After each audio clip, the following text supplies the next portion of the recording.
Hai teman-teman, jumpa lagi di video yang ketiga ini di konsep dasar MLTI. Yuk kita langsung ke materi. Nah, sebelumnya kan kita sudah belajar tentang layanan teknologi informasi, manajemen layanan TI, pentingnya MLTI, dan stakeholder layanan TI. Nah, di part ketiga ini kita bakal belajar tentang service provider, service value, dan service asset. IT Service Provider. IT Service Provider ini punya 3 kategori. Pertama ada Internal Service Provider, kedua ada Shared Service Provider, dan yang ketiga ada External Service Provider. Internal Service Provider. Layanan TI internal adalah sebuah departemen atau unit organisasi yang menyediakan layanan TI, khusus untuk satu departemen bisnis dalam organisasi yang sama.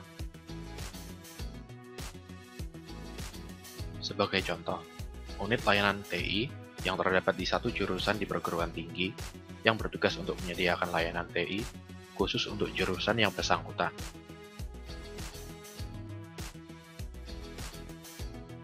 Berikut contoh bagan penyedia layanan internal dalam suatu organisasi.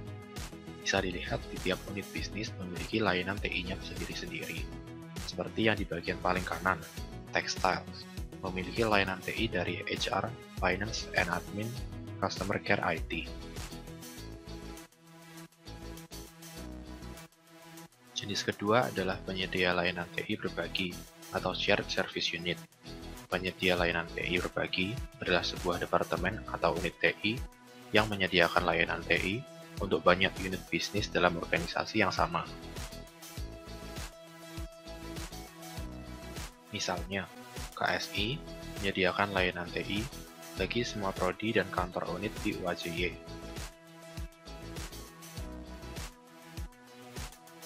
Contoh bagan Shared Service Unit dalam suatu organisasi. Bisa kita lihat bahwa bisnis service di bagan bagian kanan melayani berbagai unit di dalam organisasi tersebut. Jenis ketiga adalah penyedia layanan TI eksternal atau External Service Provider, yaitu sebuah perusahaan yang menyediakan layanan TI untuk pelanggan di luar perusahaan.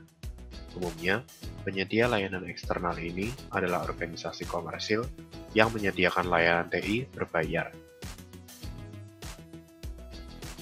Contoh, Telkom menyediakan layanan-layanan internet dan data center bagi perusahaan-perusahaan lain.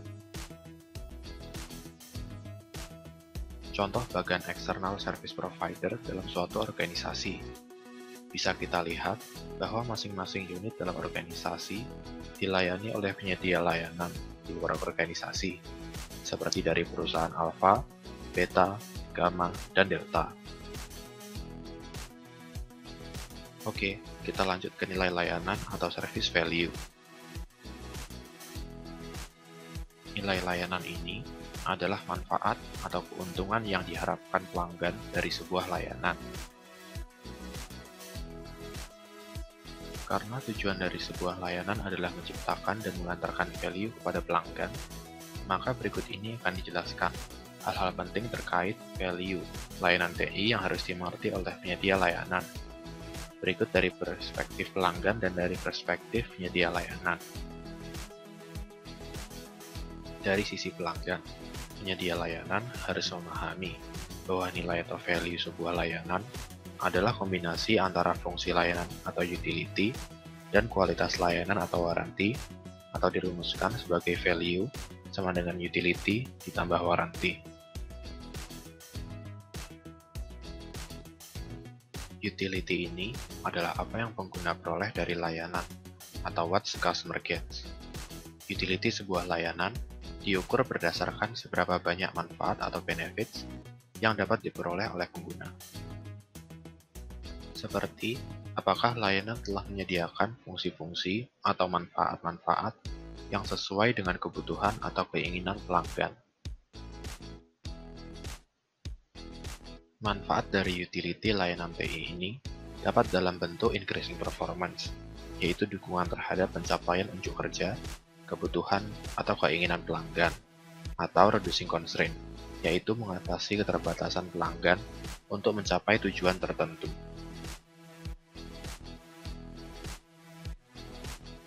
Contoh manfaat terkait utility sebuah layanan email bagi pelanggan dapat berupa peningkatan kecepatan penyampaian pesan ke banyak orang dalam satu waktu, sekaligus mengatasi keterbatasan waktu dan uang yang dimiliki oleh penyampai pesan. Nah, ini penting teman-teman.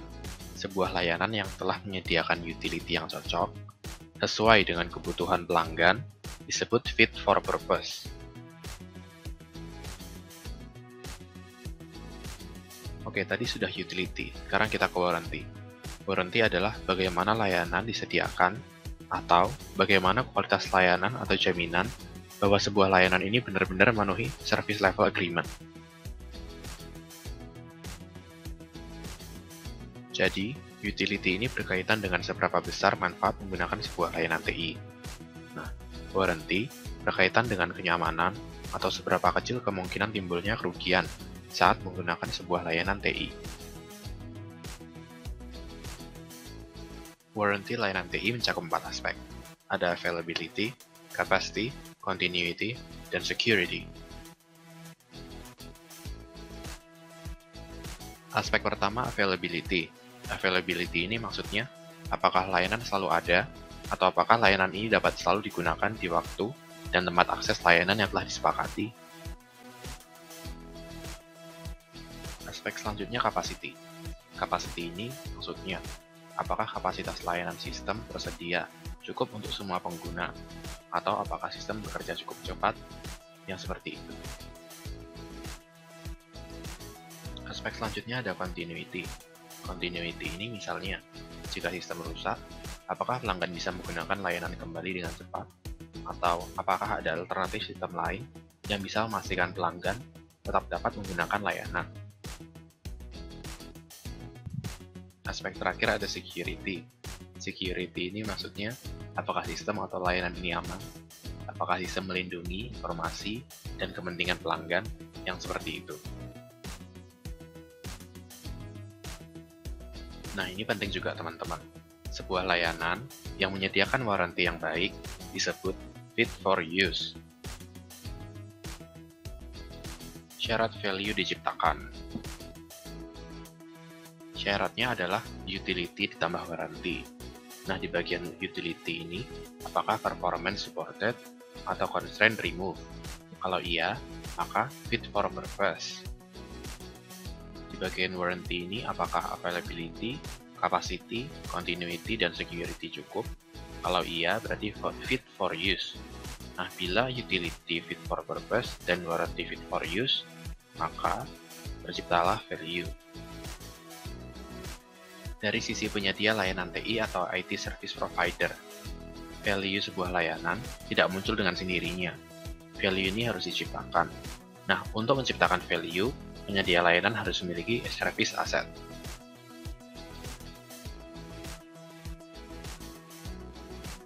Nah, service asset ini adalah sumber daya dan kemampuan yang harus dimiliki penyedia layanan untuk menyediakan layanan.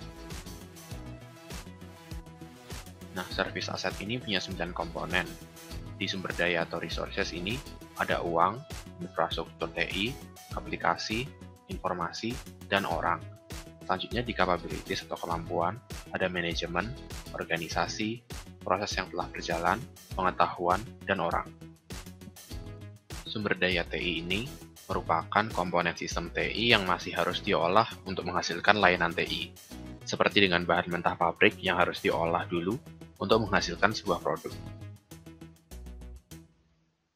Sedangkan kemampuan TI merupakan sejumlah kemampuan organisasi untuk mengolah atau mengelola sumber daya TI menjadi layanan TI. Capabilities adalah aset organisasi yang tidak tampak, yang membuat organisasi dan layanan kita unggul dan berbeda dari pesaing kita.